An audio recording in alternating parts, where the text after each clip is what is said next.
The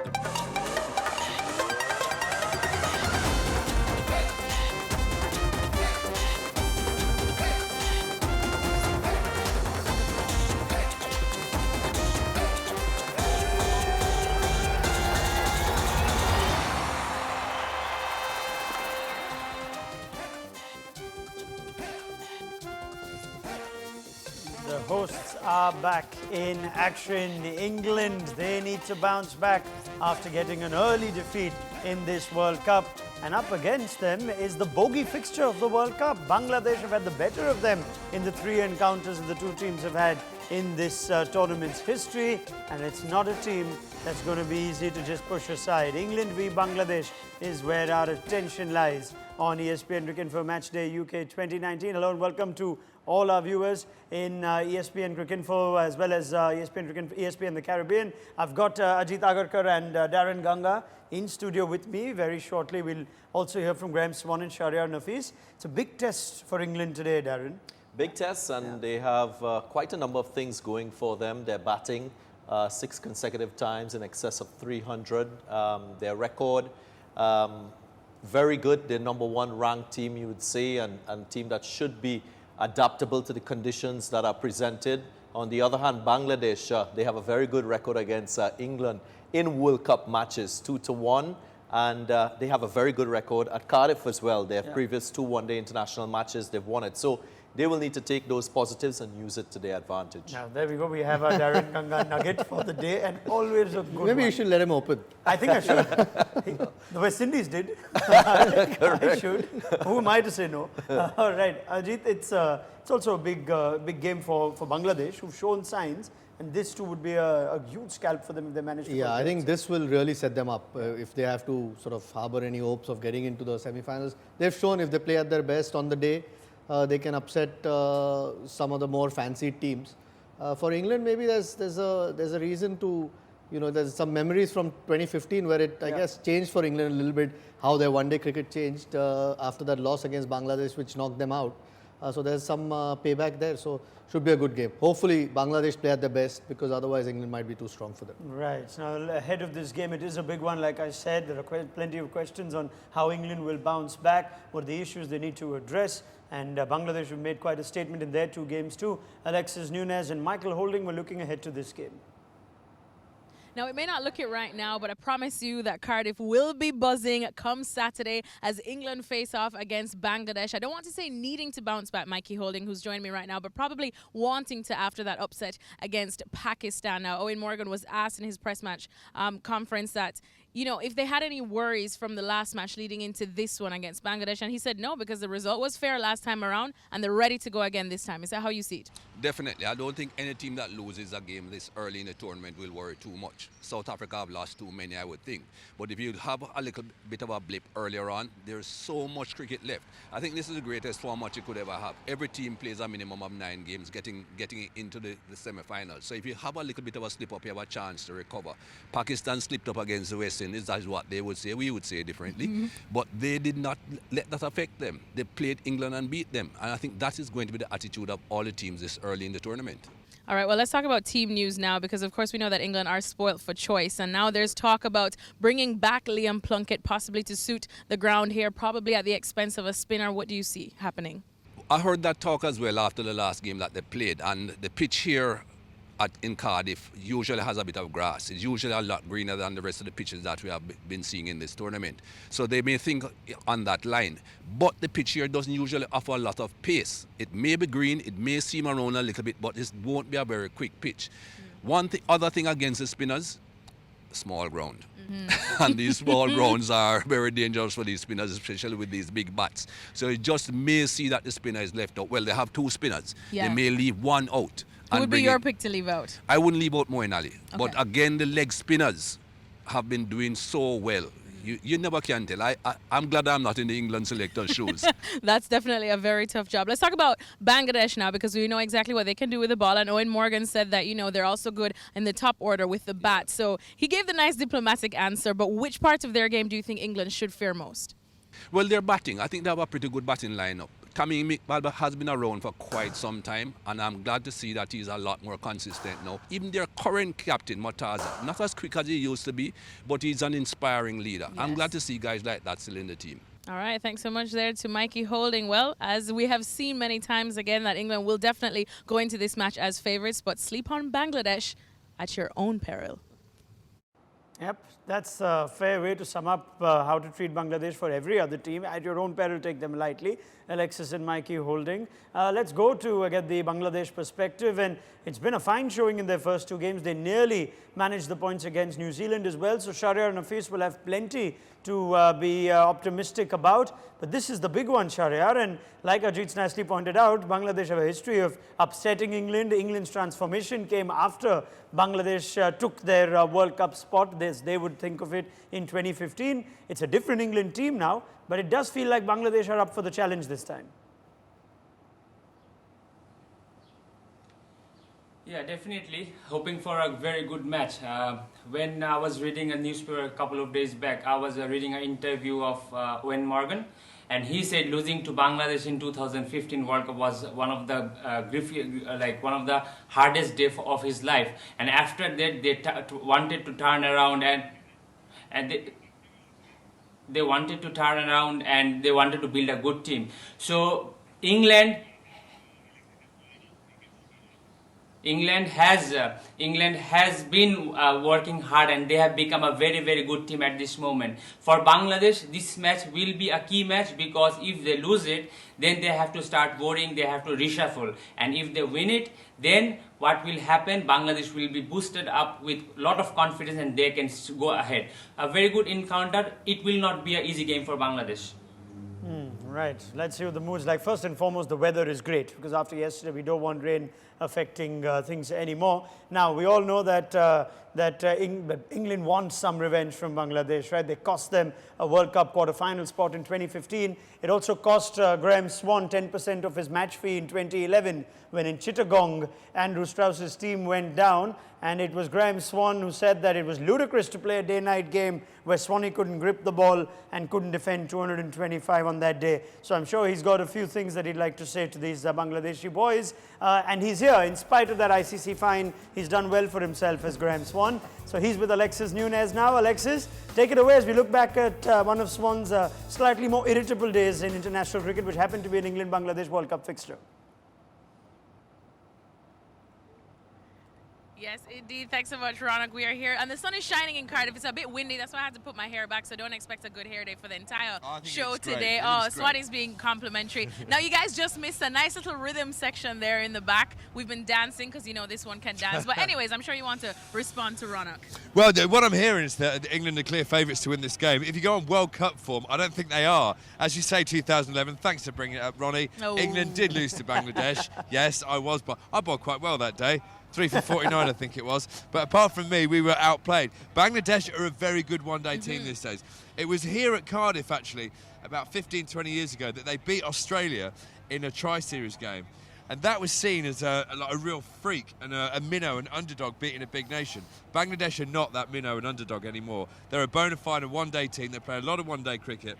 And when they beat bigger sides like South Africa, it's not an upset anymore. So England will be treating this game as if they're playing Australia, as if they're playing India. They're that big a threat now, Bangladesh, especially on the back of losing to Pakistan. That is something exactly that they brought up in the press conference yesterday with Owen Morgan. And he says, look, we need to stop looking at Bangladesh as underdogs, because they've made some serious strides in the last couple of years in cricket. And they asked him, where do you think, you know, Bangladesh can hurt this England team the most? He mentioned the batting. Do you think that's where Bangladesh's biggest threat lies?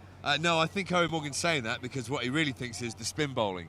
The thing that's hurt England the most in these first two games of this World Cup is leg spin at the top of the innings. Bowling spin to Johnny Bairstow and Jason Roy, they hate it. And if you look at all of England's success over the last couple of years, they've always had 100 off 10 overs against quick bowling. The quicker you bowl, the further they hit it. Put spinners on and they really struggle at the top. Other teams have exposed that, and I think Bangladesh will try and do that again today. And what about for England now? Are you expecting any changes, any movements that we've been hearing through the grapevine that we could possibly see Liam Plunkett come back in? Yeah, the word on the street is Liam Plunkett could come back in. I think that would be a good move. I still love to see Curran playing. I think he offers more with the bat. He's got more variations with the ball. Probably at the expense of Chris Wokes in my book. But they shouldn't panic after losing the last game. If they do panic and do go back to playing the old-fashioned conservative cricket that us English players used to play, they will not win this World Cup. If they're very aggressive, very proactive, and try and take it to the opposition like they have for 2 years, then they can still win. Well, I don't know if you noticed a couple of the Bangladesh fans right here behind us. They're clearly letting Swanee know exactly who they're cheering for and exactly who they think I could thought the win jumps had today. started for us. And the drums have started for us, so we're going to shimmy on over and dance a little bit. Back to you guys in studio. Keep dancing and stay right there. I thought you might. I thought that the music might give Graeme Swann just the cue he needs. It's not the first time that Graeme Swann's been dancing on live television. He's made a fortune just on Strictly in the UK. And with no surprises that Graeme Swann will shake a leg or two through the course of this tournament. Now, we will hear from the captains at the toss. We will find out if there are team changes, if Tom Curran does play, which what Graeme Swann wants. Before that, what about the pitch? What about conditions? Cardiff has thrown quite a contrasting game or two. Let's find out for viewers in the Caribbean what's the pitch report is like. Michael Holding is there, so too is Saurav Ganguly.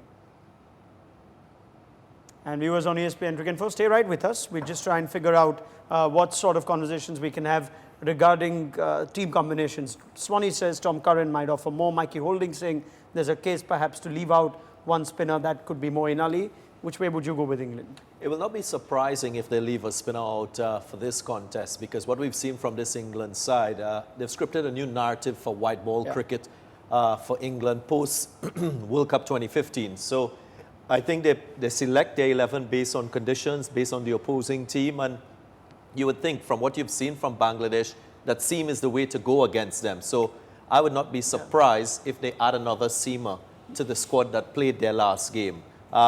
England, their strength has always been their batting in recent times. So to me, you don't need to tinker with that. I think it will be about getting that bowling combination right for this contest. I wouldn't want them to change. I mean, they've already made one change, leaving Plunkett out after the first game, getting Wood back. If Wood was your preferred option and he missed out through injury, you need to give him another couple of games. I think it's too early in the tournament to start chopping and changing unless the conditions really demand that it's a green seaming pitch. It looks like a good day in Cardiff. So there might not be that much on offer that we've seen. And Mikey was absolutely right when he said there are more seaming conditions than pace in that pitch. So it's always good to have a leg spinner. Yeah. Doesn't matter which team you're playing against. If he gets it right, he'll always get you wickets in the middle. Right. And the other thing is, of course, dimensions. Mikey says that ground is small. It's small, but bigger than some grounds, at least, in the UK. Right, so Mikey Holding and Saurav Ganguly on that pitch, and the focus will again be the seam combination. The seamers have come in both games in Cardiff, New Zealand, Sri Lanka, as well as Sri Lanka, Afghanistan. It's time for a short break. We'll find out exactly what those teams are with the toss coming up on the other side of the break. Stay with us on ESPN Cricinfo Matchday UK 2019.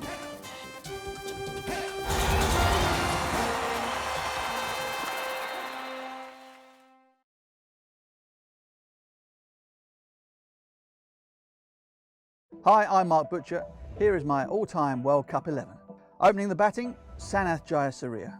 Quite simply, the man reinvented opening the batting in white ball cricket. Number 2, Adam Gilchrist, wicket-keeper batsman. And number 3, Ricky Ponting. And number 4, maybe out of position, but there's only one Sachin Tendulkar. Highest run scorer of all time in World Cup cricket, not to mention a winner in 2011. And number 5, none other than the Master Blaster himself, Sir Vivian Richards. 2-time World Cup winner, won it in the field and won it with the bat. Simply the greatest. At number 6 and captain of my all-time 11 is the West Indies' Clive Lloyd. His 80-ball 100 in the World Cup final in '75 was leagues ahead of its time. At number 7, my fast bowling all-rounder is Wasim Akram. Who could forget his devastating spell of reverse swing that won Pakistan the World Cup at the MCG in 1992.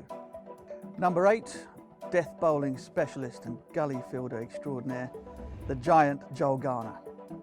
Good luck trying to score 7 and over from him. In the spin department, there can be only one, Mattia Muralidharan. By far and away the highest wicket taker of any spin bowler in World Cups, he tied the middle of the innings up in knots.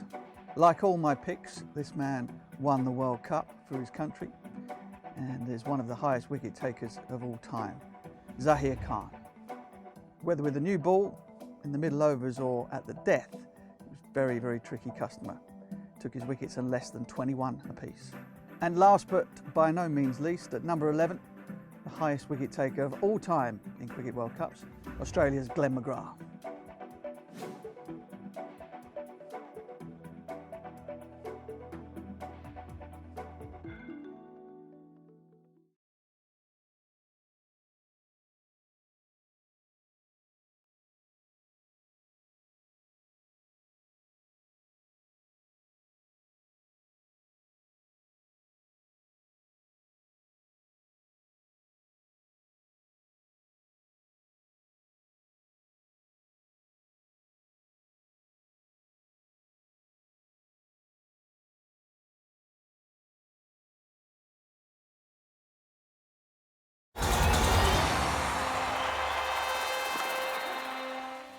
England and Bangladesh are getting ready for their third game of this World Cup. It's the first of a double-header today on Saturday. It's at Cardiff where the weather is good. Thank God for that after our first washout yesterday in Bristol. How important will the toss be after this pitch that's been at Cardiff has been under the covers for the last few days? Let's go to the toss now. Both captains with Michael Atherton for viewers in the Caribbean.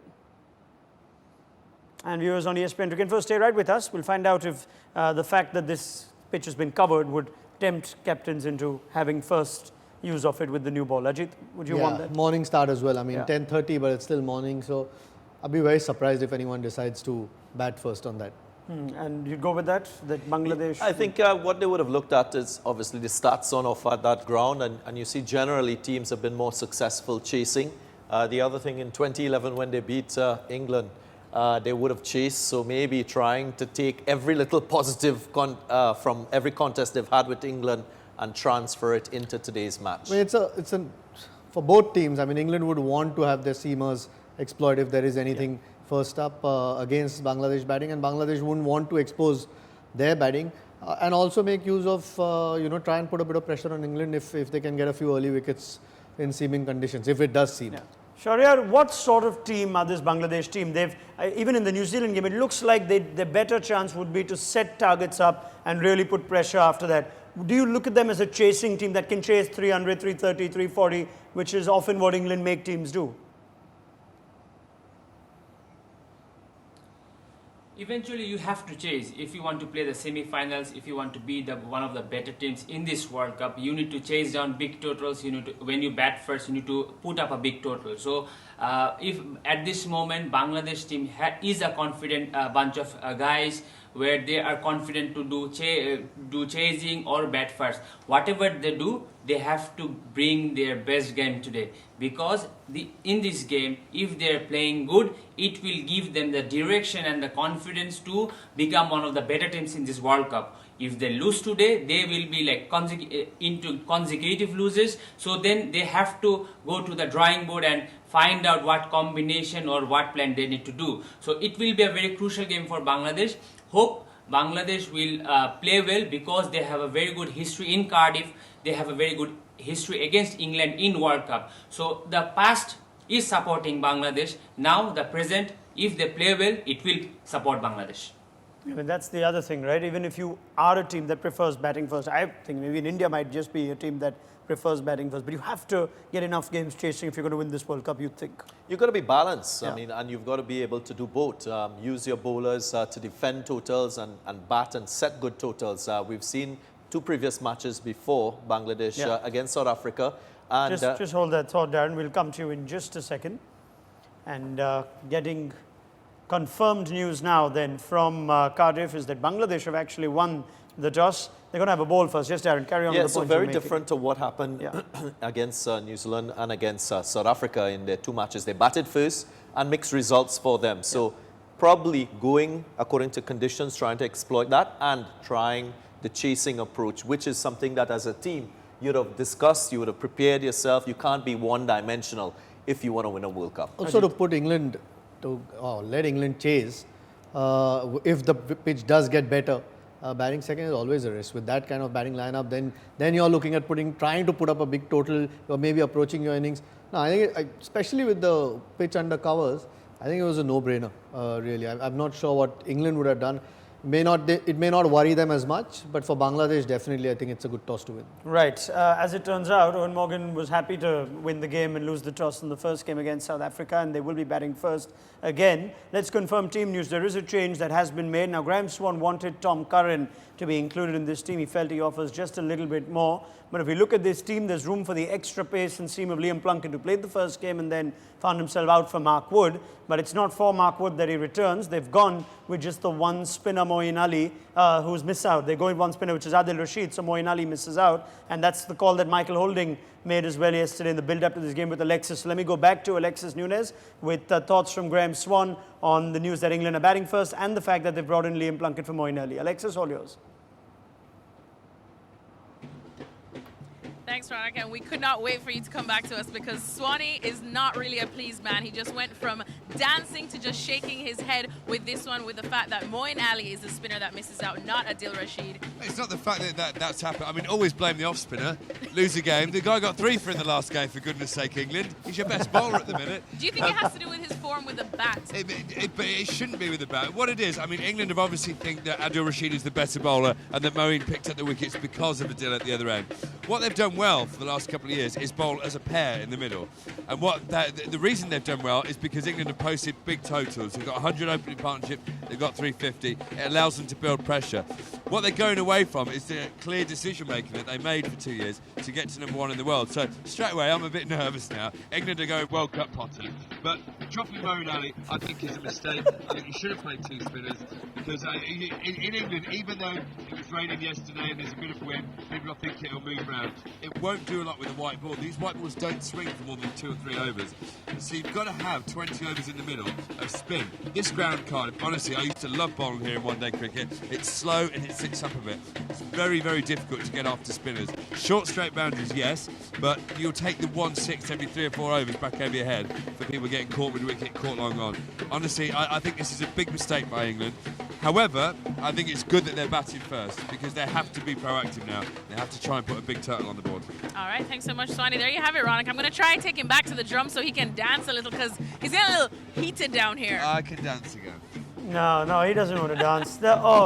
He does want to dance. Just keep doing that. Thank you very much, Alexis Nunes, Graeme Swann. We're going to come back to you to see if this move of leaving Moeen Ali out actually backfires or works with the all-seam attack or nearly all-seam attack that England have gone with. Graeme Swann, of course, self-appointed president of the Off-Spinners Club worldwide. I agree with him. Sympathizes for Moeen Ali, and Ajit agrees. Yeah, I agree with him. I mean, if you had to drop one spinner, it had to be Adil Rashid. I think Moeen, apart from the wickets that he's picked, look at the left-handers in the top order of Bangladesh. I mean, usually captains don't even think when they see left-handers, they just blindly pick an off-spinner. Bit surprised. Not surprised, actually, very surprised. I can understand the extra seamer, considering they're playing Bangladesh, that they've kind of strengthened that area, but very surprised that they've dropped Moeen Ali. Okay, it's an unchanged team that Mustafi Mortaza names for this game against England. So no temptation to bring in extra pace. Rubel Hussain was an option, but they've stuck with the same team that put in a fine performance against South Africa and nearly upset New Zealand as well. Let me go to Shahriar Nafees with his thoughts. Not just the fact that this is the same team. You too had picked the same team in the preview to this game, Shahriar. But if you were either Tamim, Shomya or Shakib and you see that there's no off-spinner in that team, would you just have a bigger smile than you did before the game? I might smile, but what I believe, what England is thinking, they want to play they want to bowl their main fast bowlers to these batsmen. Normally, we have seen Adil Rashid bowling to the tail-enders. He's kind of a bowler. He comes late and try to take the tail-enders. So, what I felt before this match, if they are leaving a spinner, probably it will be Moeen Ali because he is not doing that great with the bat, and a small ground they are going to play one spinner anyway. What I believe, Bangladesh needs to bat well because they will be chasing down a total. This ground, they have a small straight, so and the bigger side, so the fast bowlers will bowl bit short of a length, nothing up, nothing to drive, and because they are playing one spinner, so nothing to come down the wicket and hit over sixes. So it will be a difficult game, but I believe because the ground was under cover, if the bowlers bowl well, restrict England something around 300, 310 at most, Bangladesh will have a very good chance to win this match. Right, I'm very curious to see whether Mashrafi uses himself more with the new ball. That's a conversation we're going to have with Shahriar Nafees, Ajit, Agarkar and Daren Ganga as we build up to the first ball. Time for another short break. Stay with us. We got a bit more coming up.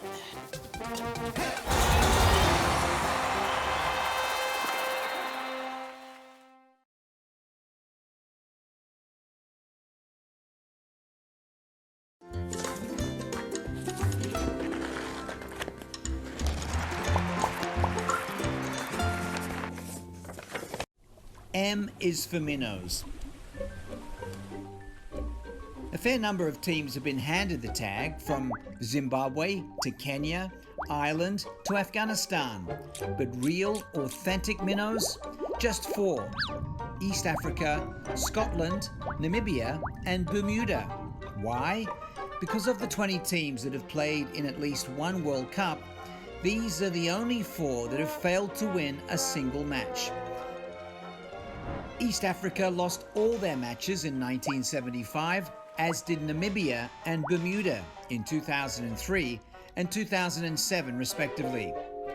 Top or bottom of the pile are Scotland, who qualified for 3 tournaments but failed to win any of their 14 matches.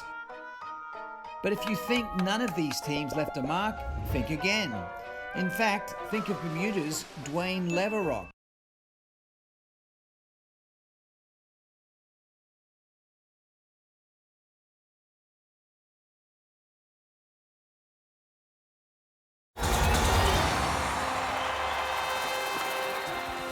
So England are batting first again in this World Cup, and they've got Bangladesh up against them, who won the toss. They've decided they're not going to make changes. They've decided they're going to put England in and try and get the most of this morning surface that Ajit Agarkar has pointed out might just see the ball do a thing or two, which brings Mashrafi Mortaza into the equation, because he's almost gone on silently without any significant performance with ball or bat, but we know how significant he is for Bangladesh. And as we look at just Mortaza and how he's been used in ODI since the World Cup 2015, we're looking at Mashrafi going at an economy of 4.4 and 4.8 if he finishes off early on. He first obviously hasn't taken the new ball. Ajit's almost been selfless. Mustafizur bowling as well as he used to, and he's tried spin in Mehdi in the first couple of games.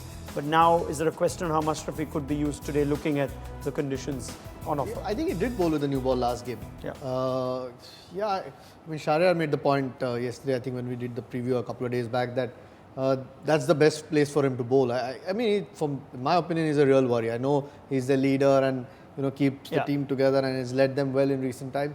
But his own performances in big games like this, if you're one of your main bowlers and can't finish 10 overs, and it's happened in a couple of games already, he's not bowled his quota of 10. So that's a little bit of a worry. Hopefully these conditions offer him a chance.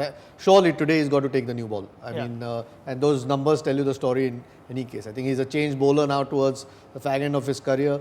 So you try and use your resources to what's going to work the best for the team. I mean, considering how England have gone against spinners, they might open with a spinner, which might mean that Mustafizur has to wait a little bit. But I think Mashrafi's got to get first go. Right. You'd go with that. 2 oppositions have tried 2 spinners against England with success. Tahir and then Shadab Khan. Would Bangladesh be well advised? Definitely. I mean, take pace off the ball and try to pick up early wickets and then use your seamers. Yep. Good move. All right, Shahriar, let me get a quick thought from you as well. Are you going to open with a spinner then? And it's the wrist spinner that they've used. Bangladesh don't have that option, but would you be tempted to use Shakib or Mehdi Hassan at the start itself to England's openers? I would like to start with Mashrafi and Sakib. Because if you look at the batsmen, England, they have got the right-handers opening the bat. So Sakib and Mashrafi needs to bowl, and he needs to bowl with the new ball, because he is the most dangerous bowler. When he bowls with the new ball, he swings, he has movement off the pitch, and England has a very long batting lineup, so Bangladesh can use Mustafiz in the middle overs, they can use a bit later. You know, the dilemma Bangladesh team was in, because they watched Mustafiz bowl good with the new ball. So I think Mashrafi needs to bowl his 10 overs, and he needs to bowl with the new ball, and Saki with the new ball. This will be my opening combination. That's interesting that Mustafizur, now that he's bowling well, has given Mashrafi almost a bit of a headache, where he knows he's limited, but the fact that Mustafizur Rahman is in good form, he probably has to take the new ball. A score for Bangladesh, Daren, that they'd be happy to keep England too. Well, I would say par score, which is about 260 on this surface. So anything under that would be, I would say, a good effort with the ball. Right, bit of pressure on England. Let's see how they respond. Viewers in the Caribbean, live action coming up on the other side of the break. We'll be back at halftime with more.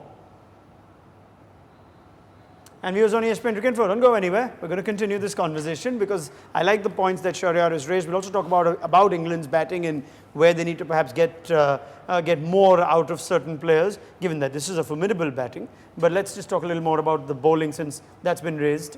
Mustafizur Rahman looks like he's bowling better than he has in recent times. That injury behind him, he's got a bit of pace back, which puts Mashrafi in a bit of a predicament, like Shahriar says. Yeah, there's no doubt. I mean, I would have given Mustafizur the new ball. But considering the conditions and how Mashrafi is gone, I don't think he should bowl more than 2 overs. Yeah. If it works in those 2 overs, great. Otherwise, get Mustafizur on. He's in better form, quality-wise. He's got a bit more now at this stage of Mashrafi's career. Mustafizur's got to bowl early on, if they don't get early wickets. I also want to add, I've looked at this Bangladesh team recently, playing in Bangladesh. They've confined their fast bowlers a lot of times when they play at home, because they rely a lot on their spinners. I think in this World Cup, he's got to change that mindset. He's got to believe more in his fast bowlers, because the conditions, they suit the fast bowling. And he's got to make sure that Mustafizur, Mohammad Saifuddin, they are important cogs in the wheel for this Bangladesh team bowling. So that's why I was a little bit surprised in the last game that Mustafizur wasn't allowed to bowl his full complement of overs whilst they were trying to win. That to me is a little bit of a worry, because you want to keep feeding him with confidence and making him a central part of this Bangladesh bowling lineup. I know what you're saying, that it's amazing Mustafizur didn't bowl out in that game, which is getting close. But Mashrafi he's a different captain. He's a maverick sort of captain. He tries things which work. Mosaddaq Hussain was the man who broke partnerships last time. The way he's used Mohammad Saifuddin also in this tournament, Shahriar, he gives him 1 over broken up, and then trusts him to bowl 5 overs or so, or 4 to 5 overs right at the death. The use of the bowlers against this formidable and deep England batting lineup, are you sensing that Saifuddin and Mustafizur might just be used more in the middle? How would you go about it? How would you like to see Mashrafi go about it? First of all, for the balance of the attack, Mashrafi needs to bowl up front. What happens with the English batting lineup is they have a very long batting lineup, and like Josh Butler, look at the way he has batting. So Bangladesh can use Mustafiz in the middle over. So this match, Mustafiz will be one of the key bowlers, because he can bowl up front, he can bowl in the middle, and he can bowl at the death.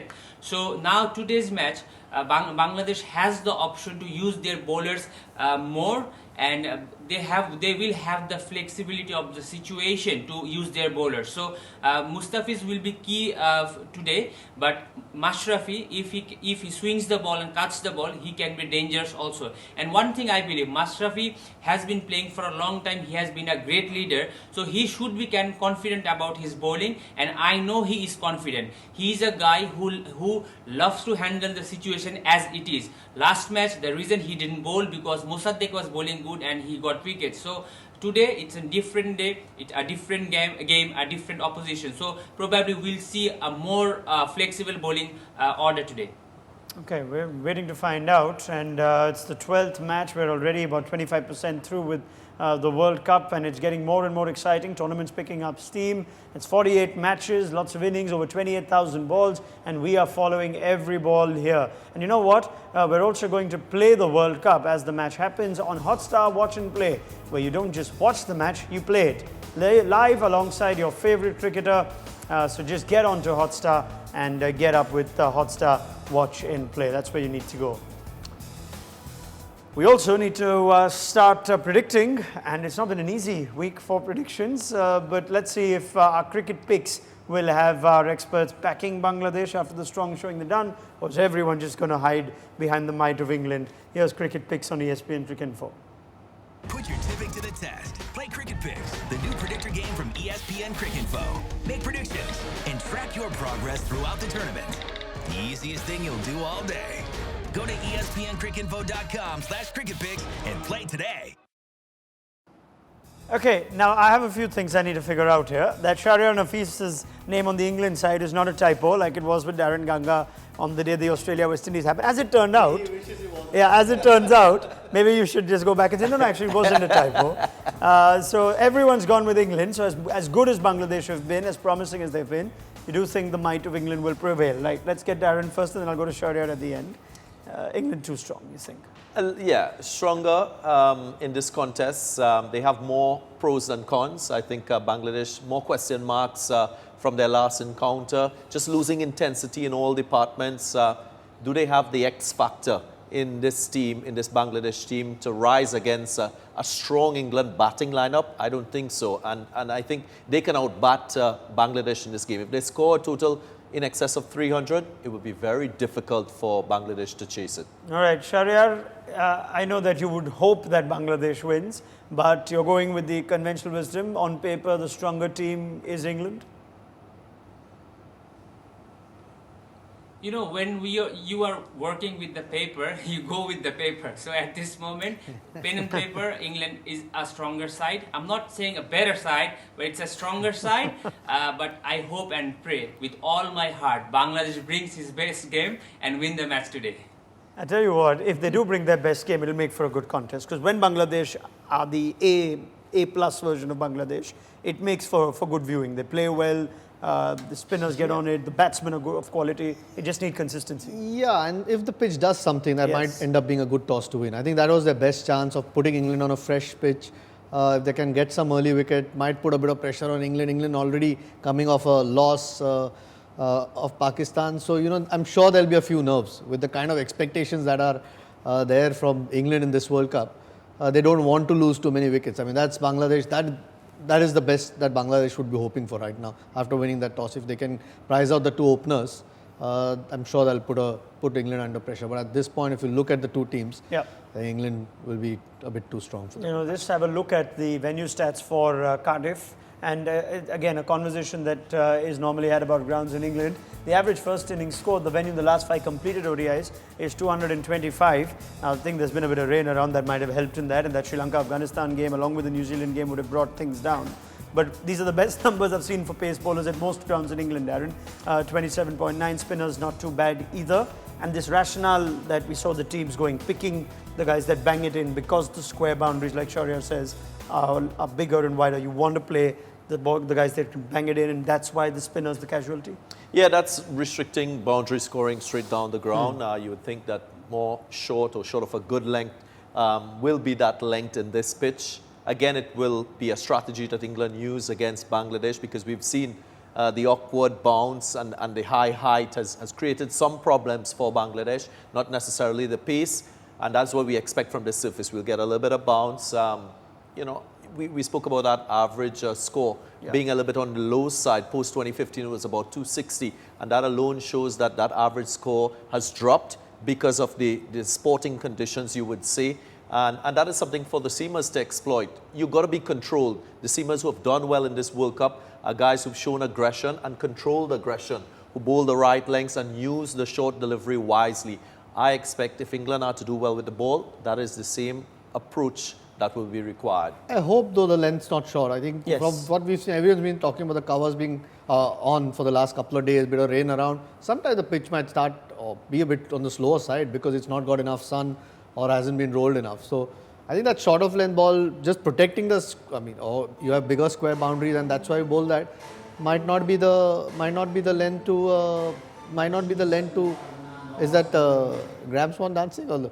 Graeme Swann wants us to start grooving as well. No, might not be the ideal length for this pitch. We'll find out once the game starts. You don't want to. I think Bangladesh played the short ball against South Africa quite well. So if there's not enough pace in that, I hope England don't overdo it, nor do Bangladesh. Okay, well, you know what? I think we need to get tapping as well with Graeme Swann, because that's all that is left now. It's going to be a fun game. Thank you very much to Ajit, Agarkar and Daren Ganga. Thank you to Shahriar Nafees. Thoughts from all of them at halftime after the English innings. And let's leave you with our version of this year's World Cup anthem.